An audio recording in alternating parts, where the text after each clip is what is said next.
عقیده علی رضی الله عنه رو وقتی که انسان میخوانه و مطالعه میکنه، تمام صحابه رضی الله عنهم اجمعین و بالخصوص در مسئله توحید همه صحابه یکسان بودن. علی رضی الله عنه ویژگی های زیبا داره. چند ویژگی علی رضی الله عنه است که یکی علی رضی الله عنه در نوجوانی یعنی ایمان آورده و اسلام مشرف شده. یکی از فضائل و ویژگی های علی مرتضی رضی الله عنه است، خلیفه چهارم اسلام. دوم ویژگی خاصش این است که در توحید بسیار سختگیر و جدی هست. روزی در مجلس صحابه رضی الله عنهم اجمعین نشسته است. علی مرتضی رضی الله عنه میگه که من به ذات و صفات الله متعال آنقدر یقین دارم و باور دارم مثل این که بلاتش به معاذ الله را دیده باشم. ذات او سوگند است اگر در دنیا الله متعال خود را برای من نشان بده، به ایمانم اندازه دانه خردل چیزی اضافه نمیشه. یعنی همون قدر یقین و باور دارم مثل که شما به دیدن یک چیزی در حضور چشمتان یقین داشته باشین.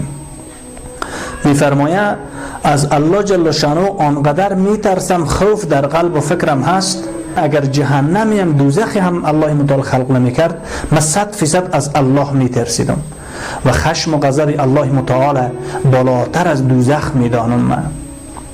و بعد میفرماید بر رضای الله جل شانه آنقدر امیدوار هستم، یقین و اخلاص دارم که بالاتر از 100 مراتب از بهشت و جنت الله میدانم.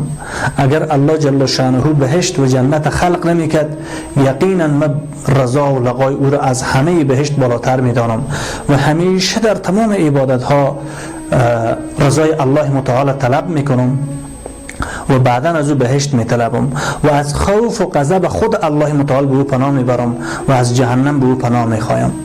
میفرماید این یقین ما لا اله الا الله محمد رسول الله هست. سوم عالم دین هست، یکی از علمای صحابه رضی الله عنهم اجمعین است. چهارم داماد رسول الله صلی الله علیه و سلم است، شوهر فاطمه الزهرا رضی الله عنها، یعنی دختر رسول الله صلی الله علیه و سلم به خانه علی مرتضی رضی الله عنه است.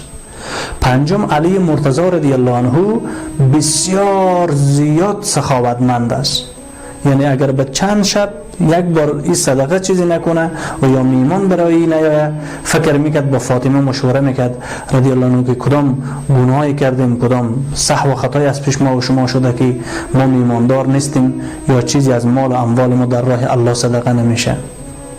پنجم بسیار شجاع و دلیر و جنگی و غیرتی بود در برابر کفار و مشرکین مرتدین.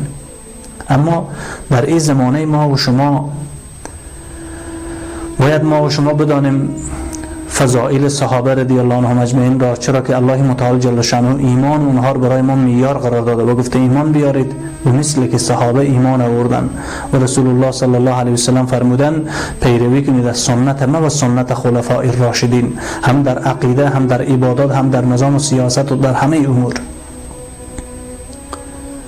اما در این زمانه بسیاری از فرقهای باطل و گمراه و ضاله و فرقهای مشرک و طاغوتی هست که با محبت علی رضی الله عنه خود نسبت میکنن در دفاع و دوستی علی رضی الله عنه، اما به عقیده علی رضی الله عنه، به علم علی رضی الله عنه، به عبادت علی رضی الله عنه، به دین علی رضی الله عنه کاملا کافر و مشرک هستند، مثل شیعه ها و روافض.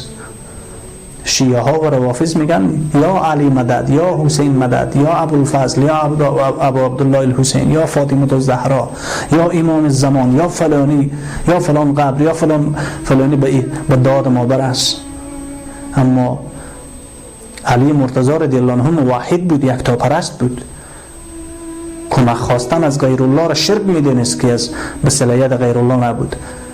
مرده ها و زنده های کل روی زمین به هیچ صفات الله شریک نیستن، نه در صفات مدد او، نه در صفات نصرت او، نه در صفات بصیر بودن او، نه سمیع بودن او، نه عالم بودن او، نه خبیر بودن او. هیچ مرده و زنده شریک نیست، از پیامبر گرفته تا صحابه و اولیاء و تا کل مخلوق، مرده و زنده در هیچ صفات الله شریک نیستن. ان الله لا یغفر ان یشرک به و یغفر ما دون ذلک لمن یشاء. الله متعال مشرک را نمیبخشه شرک را. اما شیعه ها و رافضی ها اکثر مشرک هستند به شرک اکبر. به همین واسطه فتوای اکثر اهل علم نیست که اینا مشرک است و اینا کافر است و اینا از اسلام بیرون است. کسی که مدد از مرده ها میخواه، از قبرها میخواه، از امام ها میخواه. به ایران شما بریم هر جوجه کلب و سگ را بزر کردن، یا گنبد جور کردن، امام باره رویش نوشته کردن امامزاده و امامزاده و امامزاده. انسان ایران میمونه اینقدر امامزاده از کجا آمده؟ و کسایی که دعوای دوستی به علی رضی الله عنه میدن، لباسشان لباس یهود، حجابشان حجاب یهود، عقیدهشان با عقیده مسیحیت هیچ فرقی نداره. همونطور که مسیحی‌ها میگن عیسی پسر خداست، اینا میگن علی افضلتر از الله است. شبکه‌ها رو ببینید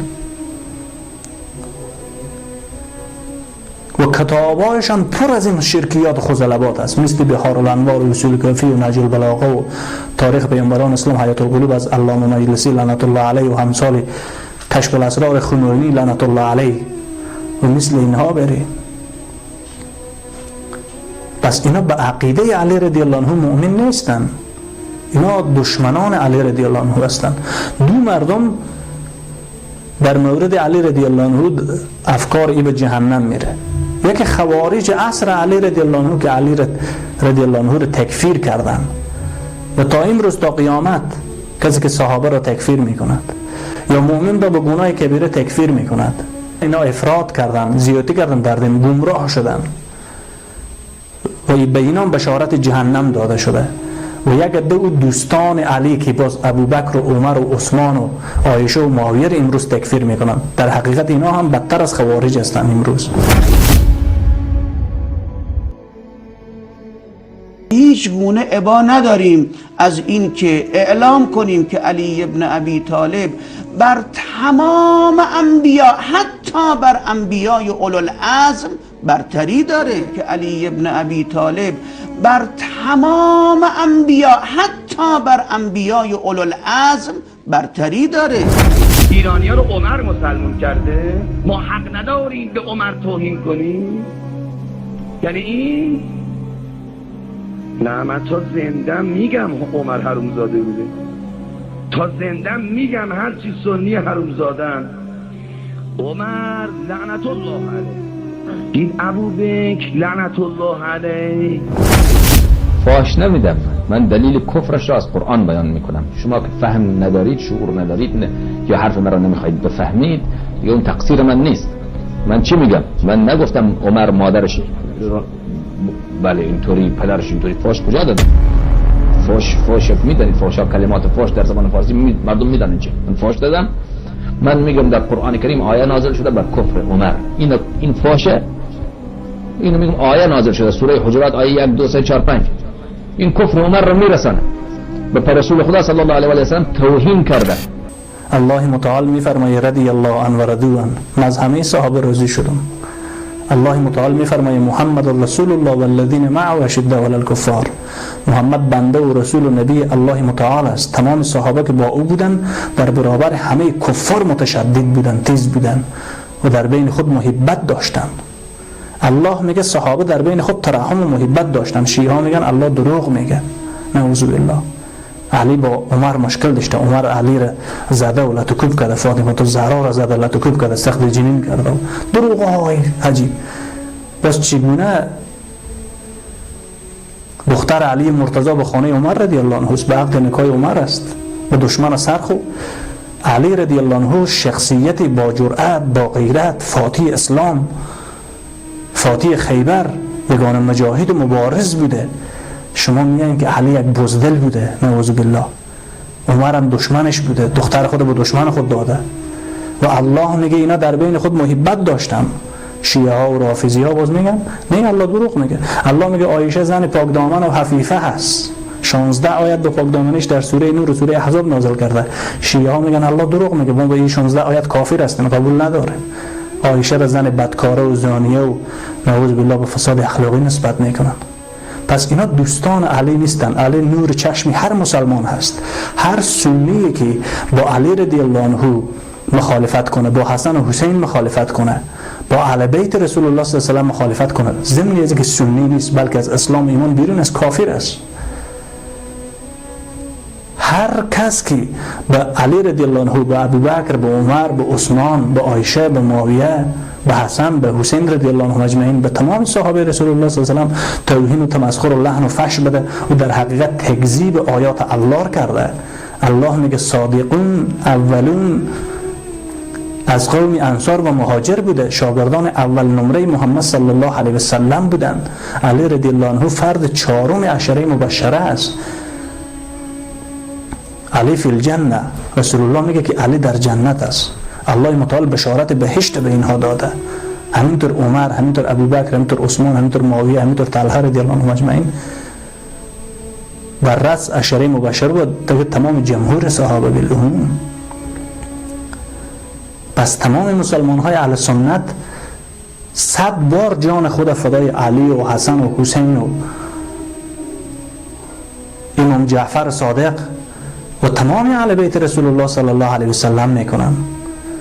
اما قبر پرست نیستن، علی پرست نیستن، ابوبکر پرست نیستیم، عمر پرست نیستیم، پیامبر پرست نیستیم، الله پرستیم. ایاک نعبد و ایاک نستعین.